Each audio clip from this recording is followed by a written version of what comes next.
하나님의 예정은 말 그대로 하나님 그분 자신의 의지와 또 자유로운 선택과 결정에 의해서 이루어지는 것입니다. 그래서 그렇게 행하시는 하나님에 대해서 오늘 로마서 9장 이제 15절에 보면 모세에게 이르시되 내가 긍휼히 여길 자를 긍휼히 여기고 불쌍히 여길 자를 불쌍히 여기리라 라고 하시면서 하나님이 하신다라고 이렇게 말씀하고 있습니다. 그리고 또 16절에서는 원하는 자로 말미암음도 아니라 다른 박질하는 자로 말미암음도 아니고 오직 긍휼히 여기시는 하나님으로 말미암아서 이 구원의 은총이 주어진다 이 얘기를 하고 있습니다.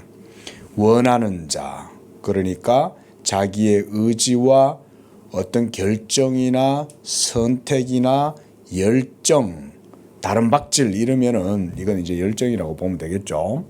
그러니까 인간의 뜻이나 선택이나 결정이나 어떤 열정적인 어떤 의지나 심지어 종교적 지혜, 어떤 철학적 지혜 이런 것들이 전혀 거기에는 아무런 개입을 할 수 없다는 거예요. 바로 이렇게 성경이 얘기하는 부분에서 이 예정론을 하나님의 주권적 선택을 부정하는 자들은 거기에 강한 반감을 가지고 있습니다. 그들이 반감을 가지는 주된 이유, 핵심적인 이유가 뭘까요? 그거는 내가 선택할 수 있다는 거예요. 내가 할 수 있다는 거예요. 바로 이런 생각을 가지고 있기 때문에 성경의 이런 주장들을 들으면 이것이 상당히 사람의 마음에 불쾌감을 주는 거예요. 복음이 사람들에게 불쾌감을 주고 복음을 사람들이 미워하고 그것을 조롱하고 그래서 십자가의 복음이 그래서 많은 사람들에게 미련하고 어리석은 것으로 여겨지는 이유가 어디 있을까요? 여기에 있습니다. 바로 사람의 의지와 선택과 결정, 사람의 종교적 지혜, 종교적 열정 이 모든 것들을 모두 다 전면적으로 부인하기 때문에 그렇습니다. 이게 기독교 종교의 독특성이고 유일성이죠. 우리가 수요일 날도 잠깐 누가복음을 통해서 기독교의 유일성이라는 말씀을 받지만 기독교는 그런 의미에서 유일한 거예요. 다른 모든 종교들은 인간의 의지와 인간의 결정과 선택과 인간의 행동, 인간의 의, 인간의 공로, 어떤 열정 이런 것들을 거기에 의미를 두고 그걸 통해서 종교가 이루어지는 것처럼 말을 하지만 참된 종교는 그렇지 않아요. 그래서 예수님이 참 종교에 대해서 기독교, 참 진리, 참 복음 이것에 대해서 말할 때 그런 유일성을 강조한 거예요. 내가 세상에 화평을 주러 온 줄 아느냐? 세상으로 하여금 분쟁케 하러 왔다. 내가 세상에 불을 던지러 왔다. 이런 말씀을 하시는 건 바로 하나님의 참 진리, 참 복음 이런 것을 강조하시기 위해서 그렇게 말씀을 하는 겁니다. 바로 예수 그리스도의 복음이 십자가의 복음이 바로 오직 이러한 인간의 모든 행위와 인간의 선행과 공로와 인간의 의지, 결정, 선택, 종교적 정념 이런 것 전체를 다 부정하는 거예요. 그래서 사도 바울은 한마디로 우리 모든 아담에게서 태어나는 인류 모든 사람들은 다 아담 안에서 죄 아래 팔렸고 그 안에서 다 영적으로 이미 죽었다 이를 얘기하는 거예요. 그래서 아담에게서 난 자들은 모두가 다 원죄와 자범죄 이것을 통해서 누구도 행위로는 하나님 앞에 의롭다함을 얻을 수 없는 그런 영적 사망의 상태가 된 거예요.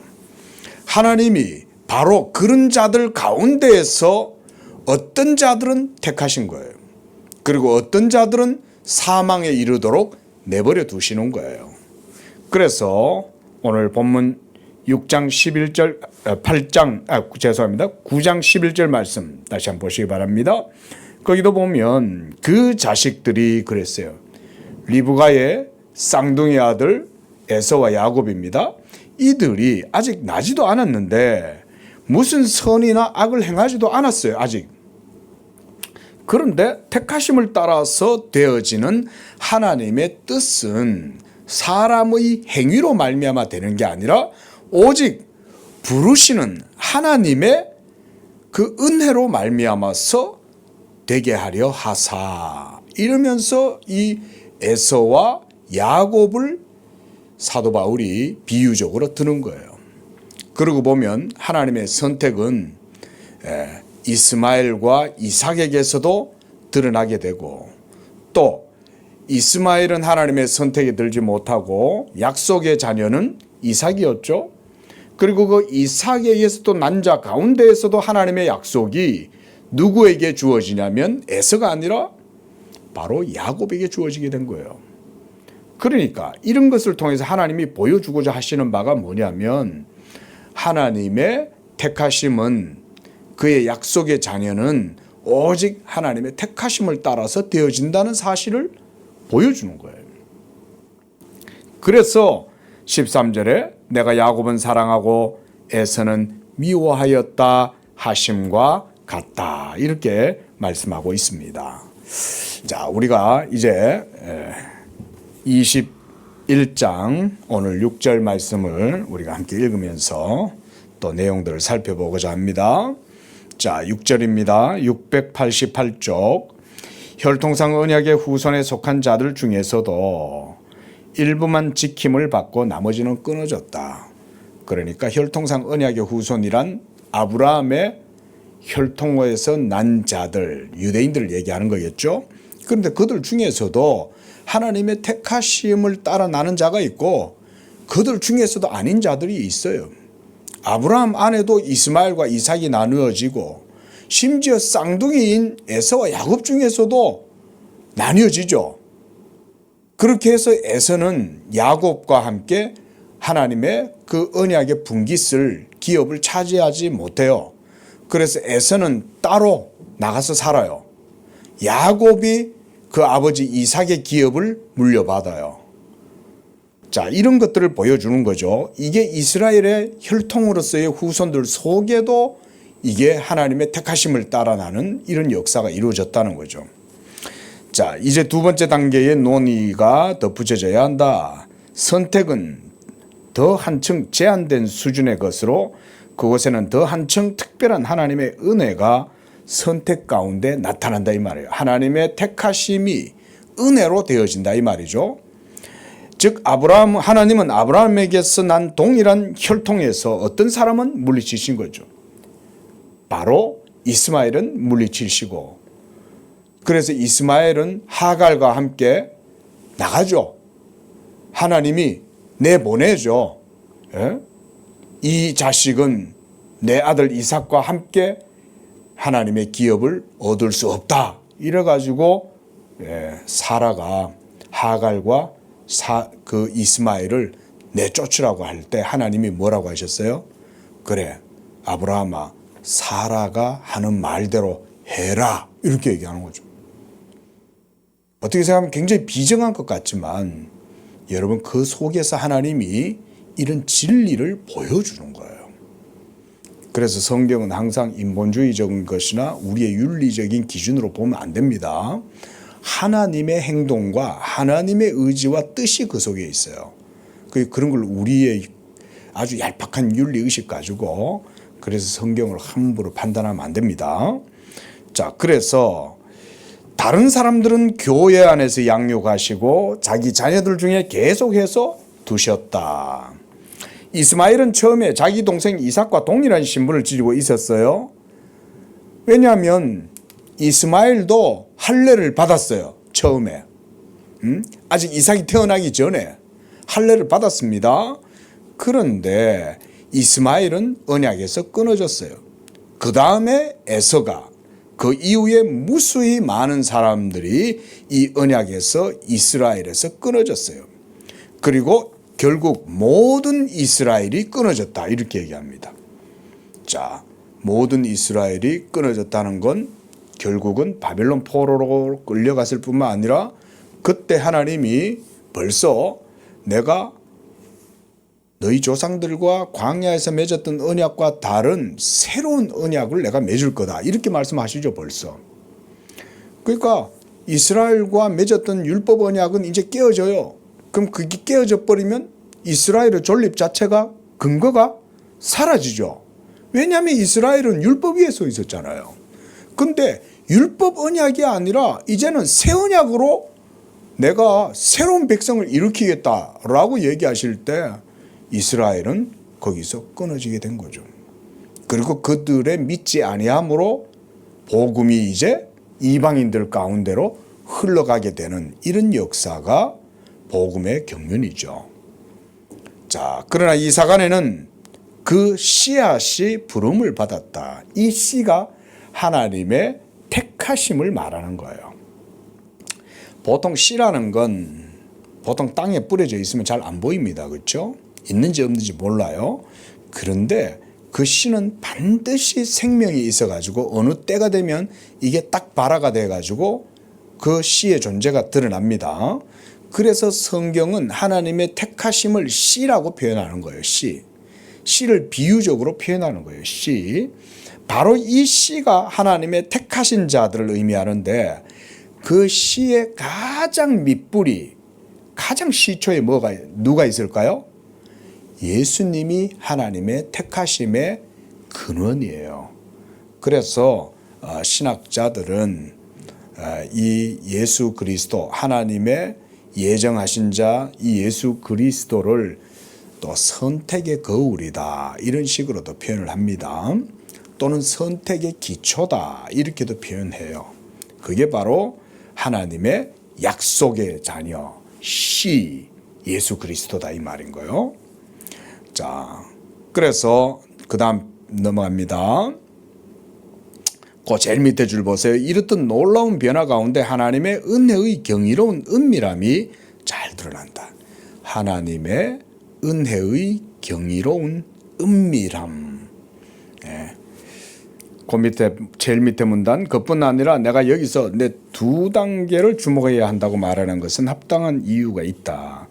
왜냐하면 하나님은 전체 민족을 선택하심에 있어 순전히 자기의 순수한 너그러우심 때문에 그 어떤 법에도 제한받지 않고 자유롭게 행하시기 때문에 은혜의 동등한 분배가 자기에게는 요구되지 않음을 이미 보여주셨기 때문이다. 뭔 말이냐면요, 하나님이 누군가를 선택하실 때 그 선택은 하나님의 자유에 의해서 이루어지는 것이에요. 그러니까 하나님의 자유로운 의지와 뜻에 의해서 어떤 사람은 선택하실 때 그 선택은 그 어떤 것에도 제약을 받거나 영향을 받지 않는다, 이 말인 거예요. 오로지 하나님의 기쁘신 주권적인 뜻이다, 이 얘기죠. 그래서 말라기는 이스라엘 사람들이 전체 인류로부터 선택되었을 뿐 아니라 거룩한 집으로 구분되어 하나님께 속한 백성이 되었음에도 불구하고 불충하고 불경건하게 자기들의 자비로운 아버지를 경멸하고 있는 배역망덕에 대해 강조한다. 그래서 말라기 1장 2절과 3절, 에서는 야곱의 형이 아니냐, 그러나 내가 야곱을 사랑하고 에서는 미워하였다라고 하셨다. 자, 하나님은 이를 당연시 하신다. 둘 다 거룩한 아버지로부터 났으며 언약의 후계자였다. 그렇죠? 야곱에게서, 이삭이 하나님의 약속의 자녀잖아요. 그런데 그 이삭의 씨로 태어나는 두 아들이 있는데 쌍둥이에요. 그런데 그 쌍둥이 가운데에도 하나님의 택하심이 드러났다, 이 말인 거예요. 그래서 거룩한 뿌리로 난 가지들, 두 가지가 난 거죠. 그런데 야곱의 자녀들은 자기들에게 부과된 범상치 않은 의무와 함께 받아들여지고 놀라운 고상함에 하나님의 택하심에 이르렀다 이 말이에요. 그리고 맏아들인 에서가 배척되었어요. 그리고 출생에 있어서 아래였던 그들의 조상인 야곱이 언약의 상속자가 되었어요. 그러므로 야곱의 후손들은 책망하실 때 하나님은 그들이 이중으로 배은망덕하다고 하신 거예요. 왜냐하면 하나님이 그런 은총을 베풀어 주신 거잖아요.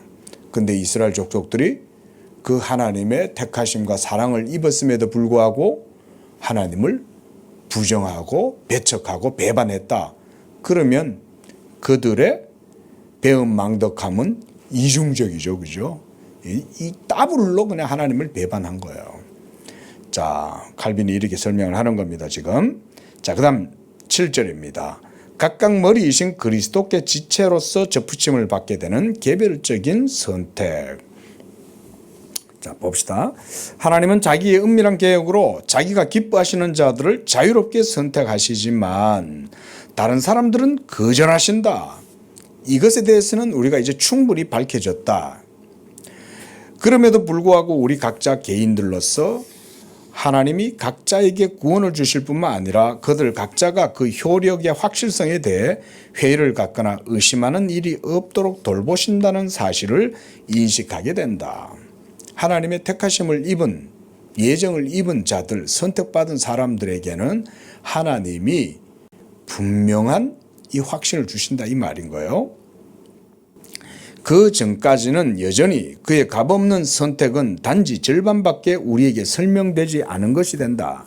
이들 각자는 바울에 의해 언급된 유일한 씨로 헤아려지는 사람들이다. 비록 자녀 삼으심이 아브라함의 손에 맡겨졌다 하더라도 그의 후손들 중 많은 사람들이 마치 썩은 지체들과 같이 잘려 나갔으므로 선택이 효과적이고 참으로 견고하게 되도록 하기 위해 머리 위로 올라가야 한다. 그 머리 안에서 그리스도시겠죠? 자, 하늘 아버지는 자기의 택함받은 사람들을 함께 모으고 풀 수 없는 고리로 그들을 자기 자신과 결합시키셨다. 참 이런 표현들 자체가 정말 저는 하나님의 깊은 이 언약에 대한 전망, 이 언약에 대한 통찰이 없이는 이런 표현을 쓰기가 어려워요. 예. 자, 691쪽입니다. 실로 하나님은 다른 사람들에게 베풀기를 거부하셨던 자기의 너그러운 호의를 아브라함 민족을 자녀 삼으심 가운데 드러내 보이셨다. 이게 민족의 선택이죠. 아브라함에게서 난 모든 언약 백성들, 바로 야곱 족속들입니다. 그들을 바로 민족적인 선택 가운데 그들을 부르시고 세우심으로써 자기의 호의를 드러내 보이셨다는 거예요. 이러함에도 불구하고 그리스도의 지체들에게는 훨씬 더 월등한 은혜의 힘이 나타난다. 이런 것도 저는 아주 뛰어난 표현이라고 생각이 돼요. 왜냐하면 그들은 자기들의 머리이신 분의 접붙임을 받아 결코 구원에서 끊어지지 않기 때문이다. 예를 들어서 여러분 다윗하고 사울을 비교해 보시면 됩니다. 그렇죠?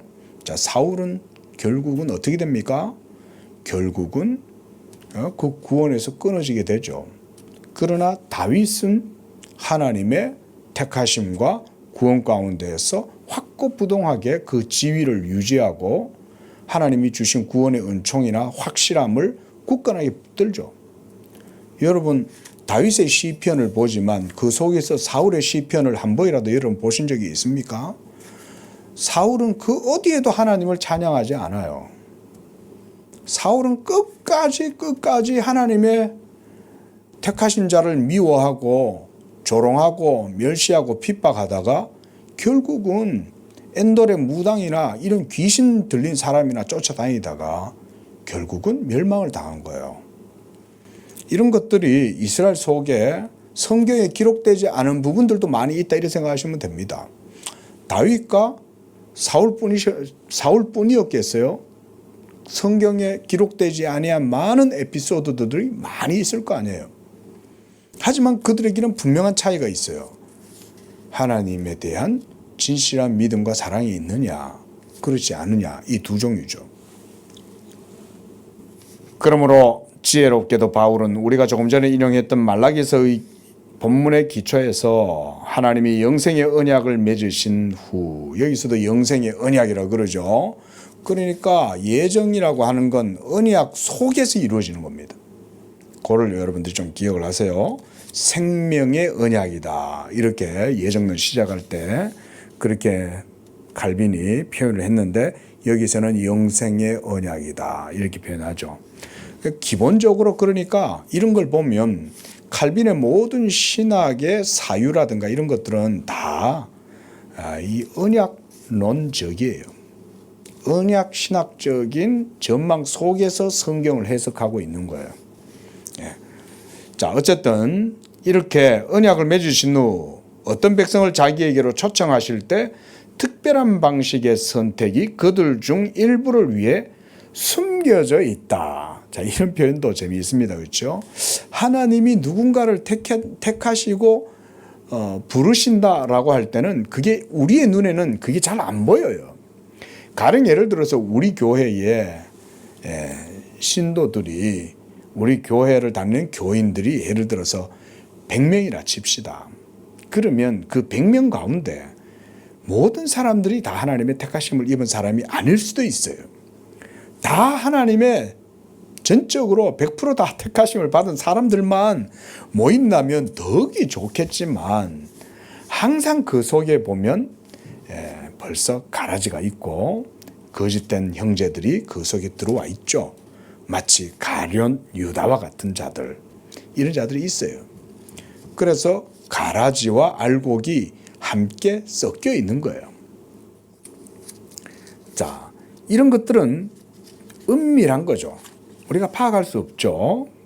자, 그럼에도 불구하고 바로 하나님의 차별이 없는 은혜로 말미암아 모든 사람들이 효과적으로 선택되는 것이 아니다 라고 하는 것을 논증하고 있다는 거죠. 그래서 내가 야곱을 사랑했다 이렇게 얘기하고요. 또 에서의 후손들과 대조가 되죠. 야곱 족속들은 하나님이 사랑하셨지만 에서 족속들은 하나님이 내버려 두시는 거죠. 자, 이런 내용들이 하나님의 은밀한 선택과 관련되어 있기 때문에 우리가 이런 것들을 아주 주의해서 취급해야 되겠죠. 아무렇게나 얘기하면 안 되겠죠. 자, 넘어가고요. 제일 밑에 문단, 그러나 백성 모두에 대한 일반적인 선택이 항상 확고하고 유효하지 않은 이유는 즉시 용이하게 제시할 수 있다. 하나님은 자기와 약속을 맺은 사람들이 그 언약 가운데 마지막에 이르기까지 견인할 수 있도록 하시는 중생의 영을 부여하시는 것은 아니다. 이렇게 얘기해요. 모든 사람들이 하나님의 형식적인 언약 가운데, 쉽게 말하면 교회의 교인이 될 수 있다 이거예요. 그러나 그들 모두가 다 하나님의 택하심 가운데 있는 것은 아니다. 또 이렇게 얘기를 하는 겁니다. 이런 게 이제 어려운 거예요. 여러분, 이런 말을 들을 때 여러분 속에 많은 질문이 일어나리라는 것을 제가 알아요. 그런데 그런 질문들이 일어날 때 하나님의 택하심을 입고 하나님을 진실하게 경외하고 믿는 사람들은 반응을 쉽게 하지 않아요. 어떻게 하냐면 하나님 앞에 잠잠하게 이 말씀을 묵상하고 무엇보다 이렇게 행하시는 하나님을 두려워해요. 그런 데서 진짜 하나님이 나오는 거예요. 하나님이 그저 만만하게 또 복음을 무슨 솜사탕처럼 달콤하게만 생각하는 사람들은 이런 거는 달콤하지가 않잖아요. 그럼 그때 에이 뭐야 이러는 것은, 여러분 이것은 하나님께 대한 바른 믿음의 태도가 아니에요.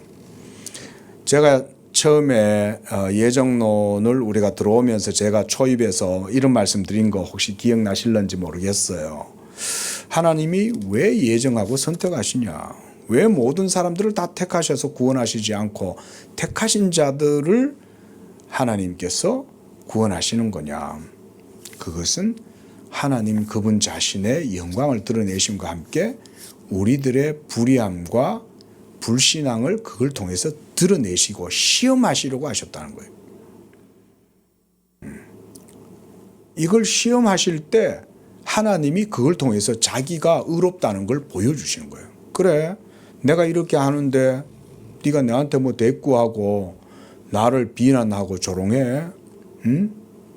그럼 한번 우리 서로 한번 누가 의로운지 한번 변론해 볼까? 이렇게 하는 거예요, 하나님이. 이게 하나님의 자기 변론이에요, 변론.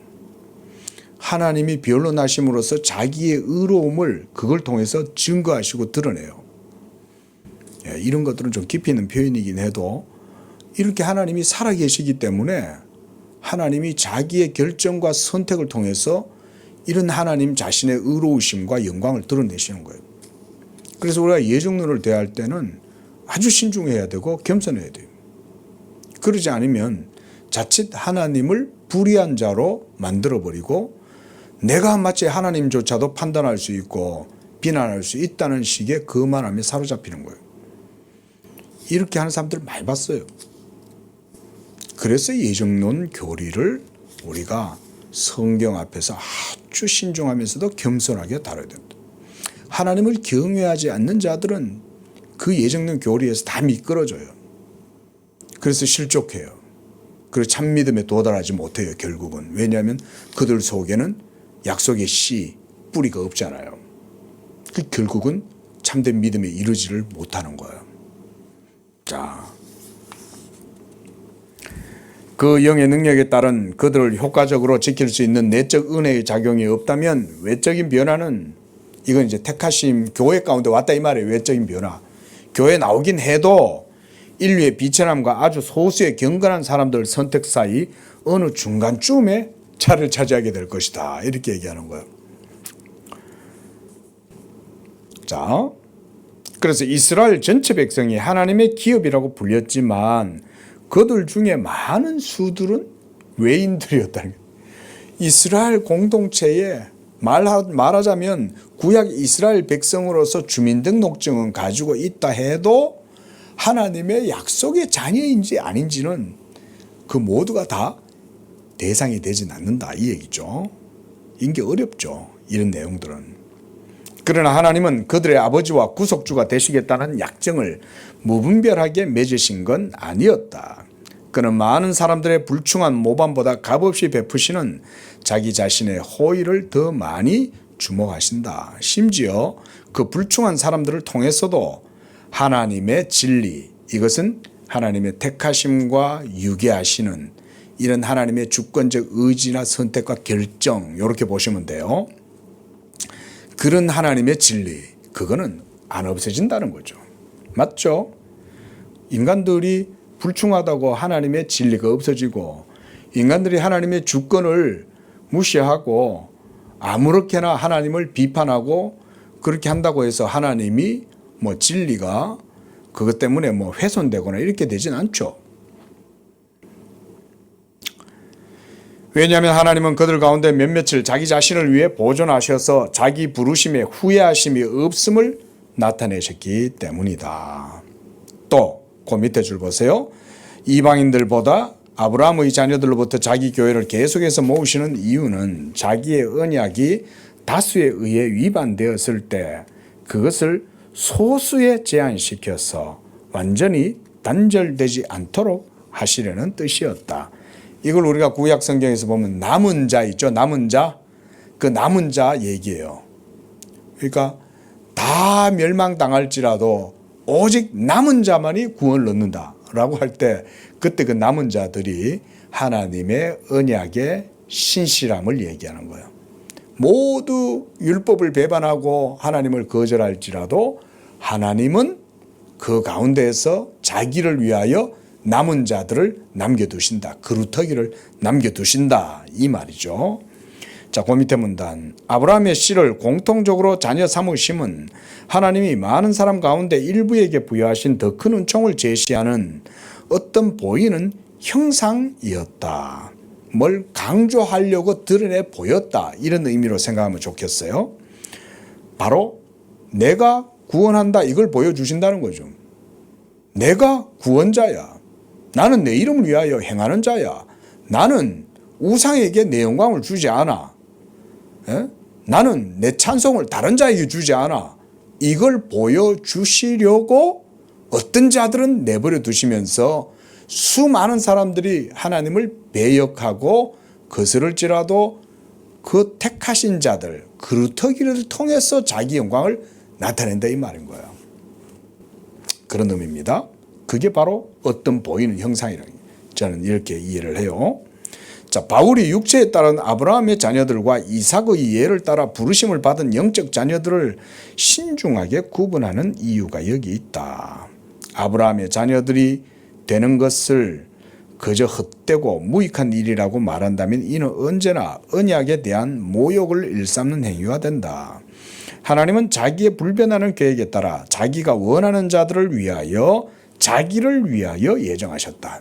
여기서도 칼빈이 자기를 위함. 여러분 이런 게 하나님의 자기 변론이에요. 예? 우리의 선택과 예정도 하나님이 자기 영광을 위해서 긍휼을 베풀어 주시는 거예요. 그 긍휼과 호의를 베풀어 주심으로써 값없는 은혜를 베풀어 주심으로써 뭘 드러내시냐? 하나님의 긍휼이 나타나실 뿐만 아니라 사랑을 드러내실 뿐만 아니라 동시에 하나님 그분 자신의 의로우심, 영광을 드러내는 거예요. 이게 하나님의 하나님 되심이에요. 우리는 하나님을 피조물같이 생각하고 우상 가운데 하나처럼 생각할 때가 얼마나 많아요. 그런데 하나님은 그런 분이 아니죠. 여러분 그게 가장 극명하게 드러나는 게 선택에서 드러나는 거예요. 그래서 예정교리를 안 가르치면 안 돼요. 예정교리가 어려워도 예정교리는 성경이 증거하는 만큼은 충분하고 적절하게 전해야 돼요. 자, 그래서 쭉 넘어갑시다. 자, 그 다음 693쪽입니다. 이와 같이 성경이 밝히 보여주듯이 하나님은 어떤 자들은 단번에 취하셔서 구원에 이르도록 원하셨던데 반해 어떤 자들은 멸망에 내맡겨 두고자 원하셨다. 멸망에 내맡겨 두고자 칼빈은 원하셨다 이렇게 말해요. 이런 것들이 하나님의 이중적인 예정인 거예요. 어떤 자들은 영원한 구원으로 어떤 자들은 영원한 형벌 가운데로 하나님이 내버려 두시기를 기뻐하신 거예요. 기뻐하신 거. 그래서 그는 이를 자기의 영원하고 불변한 계획에 따라 단번에 확정하셨다고 말씀한다.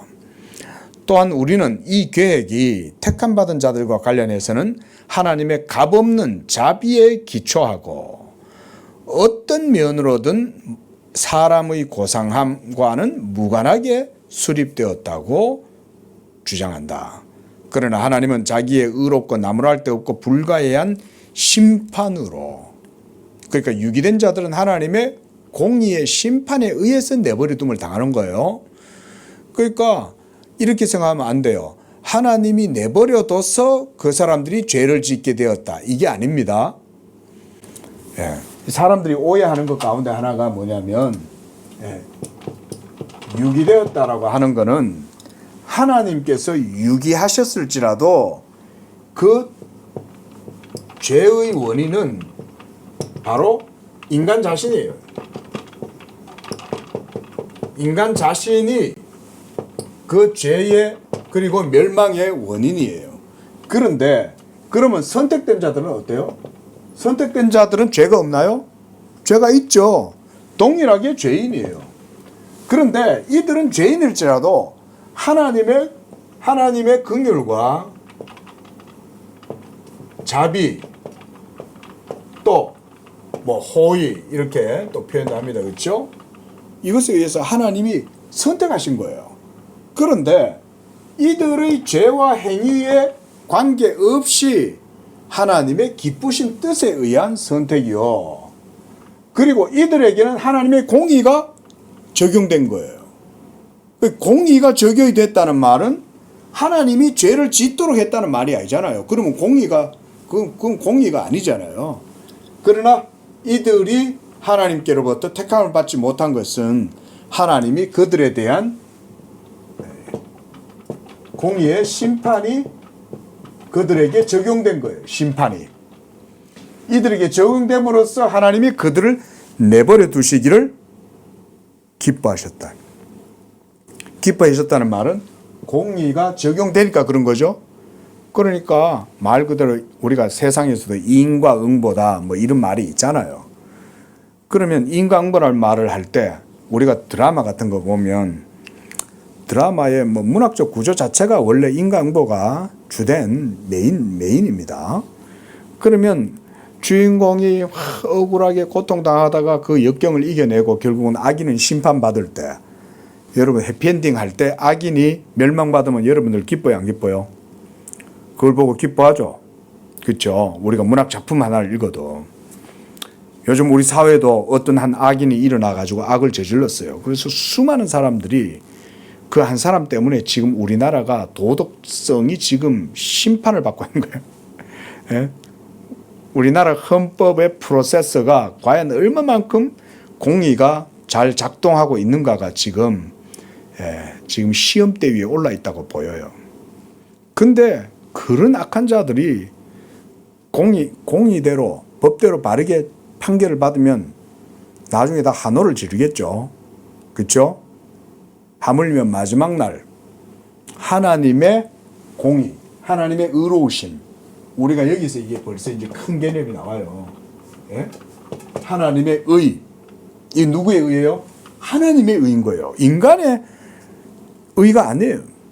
우주적인 하나님의 의가 완전히 드러나고 실현될 때 하나님이 이걸 기뻐하시는 거예요. 그리고 이들에 대한 하나님이 자기의 사랑을 나타내시는 거예요. 그래서 이들이 아직도 태어나기도 전에 이 A가 있고 B가 있어요. 그런데 A와 B가 아직 태어나지도 않았어요. 그런데 이미 하나님이 어떤 자들은 이와 같이 긍휼과 자비와 호의를 베푸셔서 영생의 언약에 이르도록 하시고, 어떤 자들은 영생의 언약에서 하나님이 제외시키실 때 하나님이 그것을 기뻐하신다는 거예요. 왜 기뻐하셨을까요? 공의가 실현되고 만족됐기 때문에 그런 거예요. 이런 개념이에요. 하지만 하나님이 내버려 두셨다는 말은 이들을 죄를 일부러 하나님이 짓게 해서 죄의 조성자다 이런 의미가 아니죠. 자, 이런 얘기입니다. 그래서 고문단 제일 밑에서 두 번째, 하나님은 자기의 의롭고 나무랄 데 없고 불가이한 심판으로 저주에 넘겨진 자들에게는 생명으로 들어가는 문을 차단하신다. 이 사람들은 못 믿어요. 믿고 싶어도 못 믿어요. 그러니까 구원의 문으로 들어가기를 얻기를 구하여도 얻지 못하는 자가 많다. 예수님이 누가복음에서 우리가 그거 봤습니다. 그렇죠? 구원의 길로 들어가기를 원하여도 얻지 못하는 사람들도 많은 거예요. 참으로 이제 우리는 택함받은 자들에게 있어서는 소명이 선택의 증언이 된다고 여기고 칭의를 선택을 선포하는 또 다른 징표다. 그러니까 우리의 구원은 하나님의 선택 가운데 이루어지는 거고요. 그 선택 속에서 믿음이 나오는 거예요. 그러니까 우리가 그래서 하나님께 대한 믿음을 가지고 있다면 그 믿음 자체는 선택에서 나오는 거예요. 그래서 칭의의 이러한 작용은 선택의 완성이 현존하게 되는 영광에 이를 때까지 계속된다. 예, 뭐 지금까지 이제 했던 얘기하고 비슷한 겁니다. 그래서 선택의 완성 언제 이루어지겠어요? 온 우주의 심판이 완전히 결정적으로 드러나게 되는 그때가 되면 오른편에는 양들, 왼편에는 염소 나뉘어지겠죠. 그래서 예수님이 뭐라 그러셨어요? 오른편에 있는 자들에게는 이렇게 얘기하죠. 내 아버지께 복받을 자들이여 너희를 위하여 창세로부터 예비된 나라를 상속받아라 이렇게 얘기하죠. 그들이 바로 양들이죠. 그 예수님도 다 예정론 얘기 다 하셨어요. 여러분 사도 바울이 예정론의 창시자가 아니에요. 성경을 오해하면 안 돼요. 자, 그래서 고문단 밑에서 셋째 줄 보세요. 주님은 자기의 택함받은 자들에게 소명과 칭의로 그들의 선택을 인치신다. 자, 뭐 구원의 확신에 관한 문제는 제가 나중에 다시 얘기를 드릴게요. 그러면 뭐 이런 얘기죠. 내가 구원받은 사람이냐 아니냐 어떻게 압니까? 우리가 흔히 이렇게 질문하지만 여러분 의외로 간단합니다. 자, 그 밑에 어리석은 사람들이 예정 교리를 전복시키려고 고안해낸 많은 거짓에 대해 여기서 다루지 않고 넘어가자. 그것에 관련해는 아무 논쟁의 여지가 없다. 그것들은 드러나게 되면 그 순간 스스로 그것들 자체 오류를 넘치도록 폭로하게 될 것이다. 칼빈이 뭐 앞에서도 잠깐 얘기했지만 제가 설명하는 가운데 벌써 이런 설명의 내용들이 사실은 벌써 다 그 속에 하나님의 자기 논쟁이 있어요.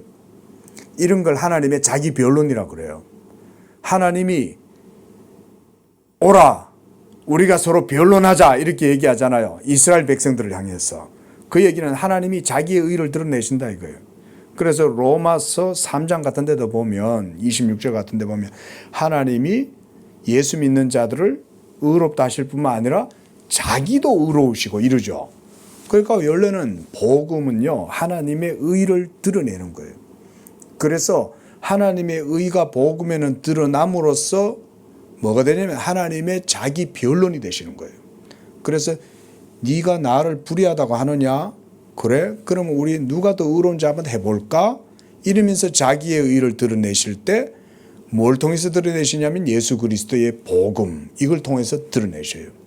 그래서 예수 믿는 자들은 그 믿음으로 의롭다 하시면서 그들의 모든 죄를 간과하시고 자기의 긍휼과 자비로서 그들을 안으시고 또한 그들도 의로우시고 자기도 의롭게 되시는 거예요.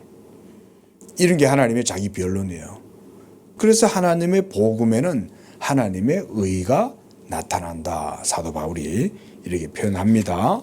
그래서 제가 앞서도 말씀드렸듯이 오늘 그 얘기 드렸죠. 예정론 교리는 하나님이 그래서 믿지 않는 자들의 덤벼들고 교만하고 거만하고 믿지 않는 그들의 악함을 예정론 교리를 통해서 하나님이 그들을 시험하고 변론하시는 거예요.